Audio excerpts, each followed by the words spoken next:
નમસ્કાર દોસ્તો જય હિન્દ દોસ્તો આઈબી ઇન્ટેલિજન્સ બ્યુરો એની અંદર 10 પાસ ઉપર સિક્યોરિટી આસિસ્ટન્ટની એ ભરતી જાહેર થઈ છે। તો 10 પાસ ઉપર આ સિક્યોરિટી આસિસ્ટન્ટની ભરતી છે। પરીક્ષા ખૂબ સિમ્પલ છે અને આ સિમ્પલ પરીક્ષાઓ છે એની અંદર ખાલી ઇંગ્લિશ લેંગ્વેજની અંદર અથવા હિન્દી લેંગ્વેજમાં પરીક્ષા આવશે। બટ અત્યાર સુધી આપણે ઇંગ્લિશ લેંગ્વેજ એ ભણતા હોય તો આપણને એટલું તો સમજાય જ જાય, પણ ખેર ઘણા બધા લોકોને એ જાણવું હશે શું આમાં કોઈ ફિઝિકલ હશે, કારણ કે એજન્ટ બનવાનું છે તમારે। જેવી રીતે ઇન્ટેલિજન્સ બ્યુરો રો અલગ અલગ વેબ સિરીઝો જોવો છો એ પ્રકારે કામ કરવાનું છે અને એ કામ કરવા માટે કોઈ એવું ફિઝિકલ સ્ટાન્ડર્ડ જોશે આ ભરતીમાં। આનું મેડિકલ કેવી રીતે થશે આના ઉપર એક નાનકડી માહિતી આપું। ફિઝિકલનું કોઈ સ્ટાન્ડર્ડ છે એ નોટિફિકેશનમાં ઉલ્લેખ નથી કરવામાં આવ્યો, પરંતુ હા નોટિફિકેશનમાં ઉલ્લેખ છે એ પ્રમાણે કેરેક્ટર એક્સિડન્ટ વેરિફિકેશન આવે, બરાબર। કેરેક્ટરનું વેરિફિકેશન આવે કે તમે લોકોનું તમારું જે છે એ વ્યક્તિગત કે ચકાસણી થઈ, તમારું બેકગ્રાઉન્ડ, મા બાપ, કારણ કે ઇન્ટેલિજન્સ બ્યુરો છે એજન્ટ છે, બરાબર, એ બનવાનું છે અને ઘણું બધું જે છે કામ તમારે દેશ હિતમાં કરવાનું છે। તો ત્યારે કોઈ ખોટા વ્યક્તિની પસંદગી ન થઈ જાય એટલા માટે આવું વેરિફિકેશન કરે, કેરેક્ટર વેરિફિકેશન।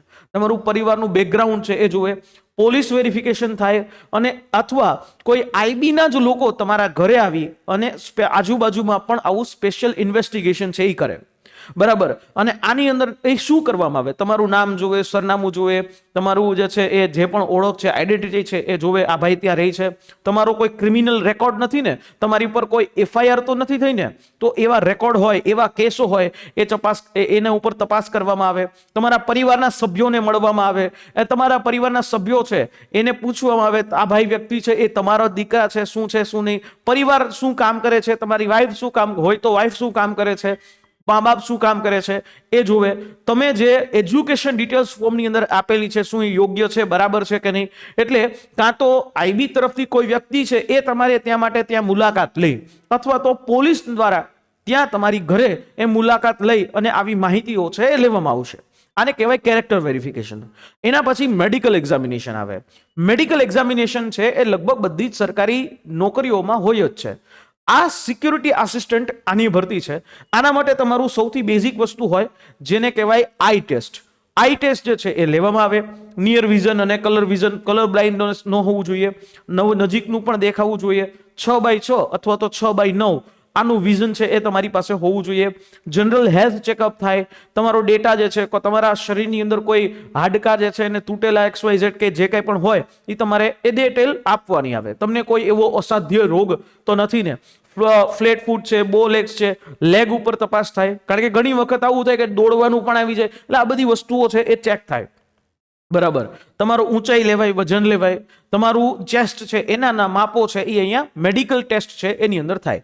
બોડી માસ ઇન્ડેક્સ છે એ જોવાનું થાય, તમારા અલગ અલગ રિપોર્ટ્સ છે એ કરાવવાના થાય, જેમ કે યુરિન રિપોર્ટ છે, બ્લડ રિપોર્ટ છે, ECG છે, એક્સરે રિપોર્ટ છે, આવું બધું કરી અને આને મેડિકલ વેરિફિકેશન એ થાય। તમારી જે છે મેન્ટલ હેલ્થ કેવી છે એમનું પણ એ મૂલ્યાંકન એ આની અંદર મેડિકલ ટેસ્ટની અંદર કરશે। અને આ બધી જે મેડિકલ એક્ઝામિનેશનની જે પ્રક્રિયા છે એ ક્યાં થશે, કાં તો આઈબીની કોઈ પોતાની હોસ્પિટલો હોય એમાં થાય, અથવા તો કોઈ કેન્દ્ર સરકારની આર્મીની હોસ્પિટલ હોય એમાં થઈ શકે, અથવા તો જે કોઈ અધિકૃત એવું મેડિકલ બોર્ડ હોય, સરકારી મેડિકલ બોર્ડ હોય એના અંડરમાં આવી જે ટેસ્ટ મેડિકલ એક્ઝામિનેશન છે એ થઈ શકે। તો અહીંયા તપાસ જે છે એ તમારી બે પ્રકારે થશે, એક તો કેરેક્ટર વેરિફિકેશન થશે અને એક મેડિકલ એક્ઝામિનેશન થશે। કેરેક્ટર વેરિફિકેશનમાં તમે કેવા છો એની જાણકારી જે છે લેવામાં આવશે, જ્યારે મેડિકલ વેરિફિકેશનમાં તમારી મેડિકલી જે છે એ જાણકારીઓ છે લેવામાં આવશે। આ રીતે જે છે એ કરશે, ક્લિયર। તો આવી રીતે તમારું જે વેરિફિકેશન છે એ અહીંયા કરવામાં આવશે। દોસ્તો આવડી મોટી ગુજરાતની અંદર 307 જગ્યા છે। ગુજરાતની અંદર જો તમે ઈચ્છો છો કામ કરવાનું, ગુજરાતમાં તમારે કામ કરવાનું છે, તમારે દિલ્હીને જ કામ કરવાનું, ગુજરાતમાં જ રહેવાનું છે અને આઈબીના એજન્ટ તરીકે કામ કરવાનું છે, ઇન્ટેલિજન્સ બ્યુરોની અંદર કામ કરવાનું છે, આવડી મોટી ઓપોર્ચ્યુનિટી હોય તો એ ઓપોર્ચ્યુનિટીની માટે તમે ભાગો નહીં, તમે એની તૈયારી કરો અને એ તૈયારી જે છે કરી અને વ્યવસ્થિત આમાં કામ કરી શકો છો। જો ભાઈ કોઈ પણ સારી વસ્તુ હોય ને એ અઘરી હોય, બરાબર। ભગવાન છે ને, ભગવાન માતાજી છે ને એ પગથિયે ચડો ને ત્યારે આપણને મળે, બરાબર। ભગવાન પાસે જવું હોય ને તો એ મંદિરમાં પગથિયા ચડીને આપણે જતા હોઈએ છીએ, બરાબર। તો આ પણ તમારા માટે એક સીડી જે છે, અને પેપરથી તમે બીઓમાં, ઇંગ્લિશ લેંગ્વેજથી બીઓમાં, આપણને આવડે જ છે, પણ આપણે શું છે કે આપણે એનાથી ડર લાગે છે. 10 પાસ છે તો 10 પાસ ઉપર આવી સારી ઓપોર્ચ્યુનિટી તમને ક્યારેય ન મળી શકે, બરાબર, અને આવી રીતે દેશ માટે કામ કરવાની ઓપોર્ચ્યુનિટી ન મળી શકે. અને એટલા માટે જ તો દેશ માટે કામ કરવા માટે અમે લોકોએ તમારા માટે સ્પેશિયલી આ બેચ પણ એ બહાર પાડી છે, અને એ પણ સૌથી અફોર્ડેબલ 1599 રૂપિયામાં. એમાંય ડિસ્કાઉન્ટ માટે કૂપન કોડ છે, તમે લઈ શકો છો. અમારી હેલ્પલાઇન નંબર છે એના ઉપર કોલ કરીને, બરાબર. આમાં તમને જે સૌથી પહેલી પરીક્ષા છે ટિયર 1 ની, એની બધી તૈયારીઓ છે એ કરી આપવામાં આવશે. બધી તૈયારીઓ. જનરલી આવી બધી વસ્તુઓની અંદર એક્સપર્ટનું ગાઈડન્સ જોઈએ, અને એ એક્સપર્ટનું ગાઈડન્સની અંદર જો તમે તૈયારી થાવ તો રિઝલ્ટ છે એ તમને ફટાફટ મળી શકે. એટલા માટે જ આ આઈબી સિક્યોરિટી આસિસ્ટન્ટની બેચની અંદર આ બધા જ તમારા ટોપિકો છે એક દોસ્તો કવર થઈ જશે.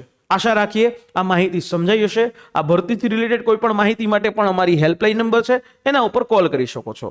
આશા રાખીએ આ માહિતી સમજાઈ હશે. અને હા, જો માહિતી ગમી હોય તો તમારા મિત્રો સુધી શેર કરશો, અને સબસ્ક્રાઇબ જો હજી સુધી ન કર્યું હોય તો સબસ્ક્રાઇબ છે એ કરી લેજો. મળીએ નેક્સ્ટ સેશનની અંદર. ત્યાં સુધી જય હિન્દ, જય ભારત.